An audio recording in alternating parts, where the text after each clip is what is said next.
Assalamualaikum warahmatullahi wabarakatuh. Selamat berjumpa lagi siswa-siswi. Dalam hal ini kita melanjutkan pelajaran yang kemarin, yaitu tentang PPKN, pelajaran PPKN mengenai sistem politik di Indonesia. Kemudian kompetensi dasarnya yaitu menganalisis sistem politik di Indonesia. Kemudian kompetensi dasar keterampilannya 4.5 yaitu menyaji hasil analisis sistem politik Indonesia.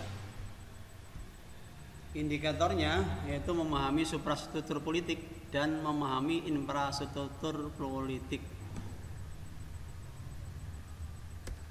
Kemudian ke materinya yaitu kita bahas tentang pengertian suprastruktur politik. Politik ini bisa disebut bangunan politik atas atau kehidupan politik pemerintah. Nah, suprastruktur politik ini juga diartikan sebagai struktur politik pemerintah yang kaitannya dengan lembaga-lembaga negara ya, yang ada serta hubungannya dengan kekuasaan antar lembaga satu dan lembaga yang lain. Jika antar lembaga tadi ya saling keterkait tapi sesuai dengan porsinya masing-masing ya. Jadi tidak boleh lembaga yang ini tidak boleh ikut campur lembaga yang lain. Ini akan menimbulkan polemik apabila seperti itu.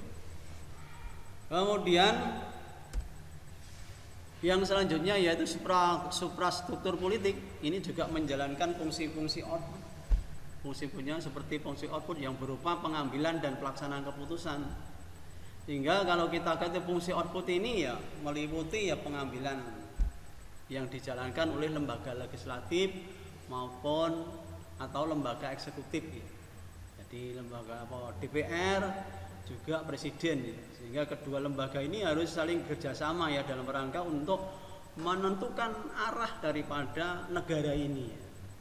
Sebagai lembaga legislatif, sebagai wakil rakyat ya harus bisa menampung aspirasi rakyat yang nantinya ini juga diusulkan kepada pelaksana eksekutif yaitu pemerintah ya, supaya berjalan dengan baik. Kemudian ada fungsi pelaksana ya yang dilaksanakan oleh eksekutif jadi dan birokrasinya ya. Jadi dan staf-stafnya. Jadi sebagai pemerintah, hal ini presiden itu mempunyai staf-stafnya dalam rangka untuk menjalankan departemen masing-masing ya. Sehingga supaya berjalan baik di negara ini ya dipilah-pilah ya. Jadi pemerintah dalam hal ini mempunyai staf-staf ya, termasuk menteri-menteri tadi ya. Menteri tadi memegang departemen-departemen yang nantinya itu menjalankan roda pemerintahan. Misalnya saja departemen pendidikan ya tentu ada menteri pendidikan yang menangani, departemen kesehatan juga ada menteri kesehatan. Sehingga dengan adanya seperti itu akan tertangani semuanya negara ini supaya berjalan dengan baik, supaya masyarakat itu merasa nyaman ya, ada pemimpin ya yang memimpin, sehingga pemimpin tadi mempunyai sebagai pelaksana undang-undang tadi ya yang dibuat oleh DPR bersama pemerintah untuk dilakukan sebuah aturan-aturan yang diterapkan oleh warga negara supaya warga negara tadi harus mentaati supaya tidak menjarah haknya orang lain. Dengan adanya undang-undang tadi ini harus berjalan dengan baik, maka ini harus perlu dengan ada pengawasan. Nah, dalam hal ini kehakiman sebagai lembaga yang mengawasi ya gerak-gerik daripada pemerintah, gerak-gerik dari warganya yang warga negaranya yang menyimpang dari aturan yang telah dibuat oleh kedua lembaga tadi antara lembaga legislatif dan eksekutif. Ini perlu dengan adanya pengawasan. Siapa yang melanggar ya tentu akan dikenakan sanksi tadi ya. Di sanksi atau hukuman ya. Ini supaya tidak menjarah haknya orang lain dan orang yang merasa lemah tadi bisa beraktivitas ya, tidak merasa takut, bisa merasa nyaman ya. Tentu ini harus pada perlindungan oleh pemerintah tadi. Lah pemerintah tadi kan punya alat. Lah alat tadi ya seperti kepolisian yang harus bertugas untuk mengamankan ya warganya tadi ya dari gangguan-gangguan dari dalam maupun dari luar. Baik itu kepolisian atau tentara untuk melindungi warga negara atau negara ya, supaya aman. Kalau aman masyarakatnya tadi atau warga negara bisa bekerja sesuai dengan porsinya masing-masing atau keinginan masing-masing. Nah, itulah salah satu yang harus diperhatikan ya, sehingga ini akan berjalan dengan baik. Ya, dalam hal ini ketiga lembaga ini sangat berperan sekali ya, baik lembaga legislatif, eksekutif maupun yudikatif yang berperan di dalam negara ini. Ya, ini juga yang disebut dengan pemerintah dalam arti luas. Kalau pemerintah dalam arti sempit ya itu presiden ya, sebagai pelaksana. Kalau pemerintah dalam arti luas ya tiga lembaga ini yang berperan sekali di dalam negara untuk menentukan arah daripada negara ini. Mau dibawa kemana negara ini? Ini ketiga lembaga ini sangat berperan sekali di negaranya tadi.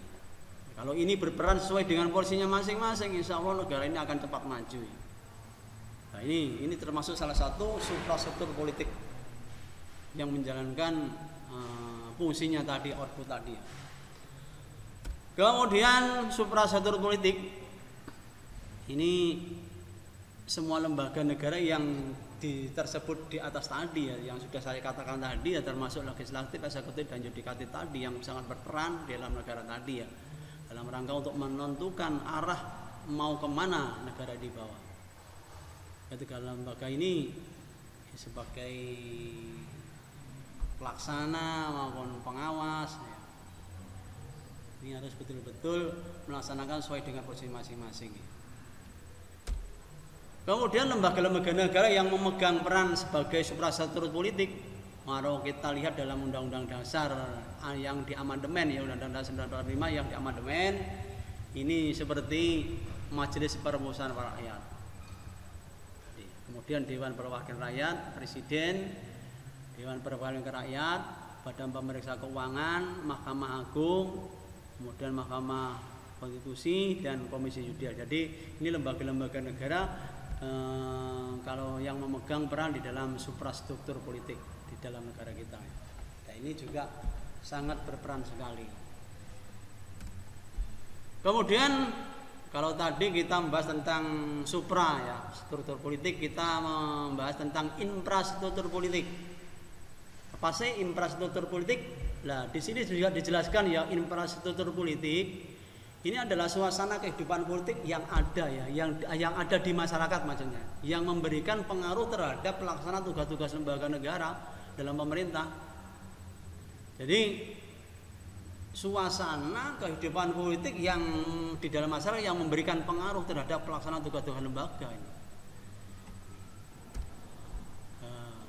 Seperti di sini infrastruktur politik ini menjalankan fungsi-fungsinya seperti fungsi perumusan ya, dan pengajuan kepentingan, terutama dijalankan oleh kelompok kepentingan atau kelompok penekan, organisasi atau mungkin pemerintah dan pers. Ini termasuk salah satu infrastruktur politik ya. Jadi ini termasuk di luar pemerintah tadi ya, yang menjalankan atau fungsinya merumuskan pengajuan ya, mengajukan kepada atau kepentingan dari kelompok tadi kepada pemerintah supaya apa? Supaya ini dijalankan oleh pemerintah. Nah, fungsi pemaduan ini dan fungsi pengajuan kepentingan secara khusus dilakukan oleh partai politik ya. Jadi partai politik itu juga pemaduan pengajuan kepentingan ya, kepentingan organisasi tadi secara khusus misalnya supaya bagaimana supaya kepentingan ini dilaksanakan oleh pemerintah. Lah, organisasi terus seperti partai politik ini juga organisasi. Lah, partai politik ini salah satu organisasi yang dibentuk kelompok atau warga negara, sekelompok warga negara secara sukarela atas persamaan kehendak dan cita-cita untuk kepentingan, untuk memperjuangkan ya kepentingan anggotanya, ya juga mungkin kepentingan masyarakat, bangsa dan negara.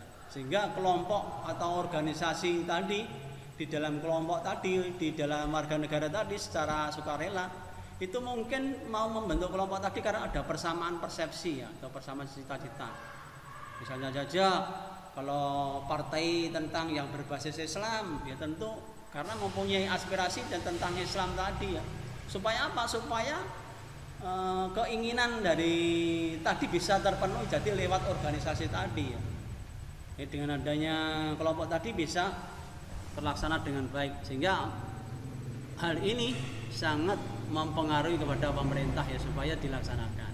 Nah, salah satu parpol ini adalah menyerap. Jadi menyerap aspirasi masyarakat, diserap seperti apa ya, kemudian menghimpun ya. Jadi setelah diserap, oh sing apik ini, kemudian disalurkan aspirasi politiknya masyarakat secara konstitusi ya, secara undang-undang ya, kemudian dirumuskan dan disampaikan kepada pemerintah. Kemudian kelompok kepentingan ini adalah setiap organisasi yang berusaha mempengaruhi kebijakan pemerintah ya. Tapi tanpa menginginkan jabatan ya. Jadi dia itu juga tidak menginginkan jabatan. Tapi dia itu berusaha mempengaruhi pemerintah. Tapi dia tidak menginginkan jabatan ya. Jadi kelompok kepentingan ini tidak berusaha menguasai atau mengelola ke pemerintah secara langsung ya. Meskipun pemimpin-pemimpin dari anggota ini memenangkan ya, tapi dia itu tidak menginginkan jabatan atau duduk di dalam lembaga pemerintah tadi. Kemudian kelompok penekan. Jadi kelompok ini bertujuan mengupayakan agar keputusan politik berupa undang-undang atau kebijakan yang dikeluarkan pemerintah ini sesuai dengan kepentingan mereka ya. Jadi bertujuan ini memang kebijakan pemerintah ini yang diinginkan oleh kelompok tadi bisa disampaikan ya. Bisa disampaikan oleh pemerintah kepada masyarakat ya. Ini sangat mempengaruhi sekali kelompok penekan ini. Jadi kelompok penekan ini biasanya tampil di depan ya. Dia berbagai cara untuk menciptakan ya image atau pendapat ya umum yang mendukung keinginan kelompoknya ya. Misalnya seperti demonstrasi, mogok itu ya. Supaya apa? Supaya kebijakan yang diinginkan tadi bisa dilaksanakan oleh pemerintah tadi, dikeluarkan oleh pemerintah ya.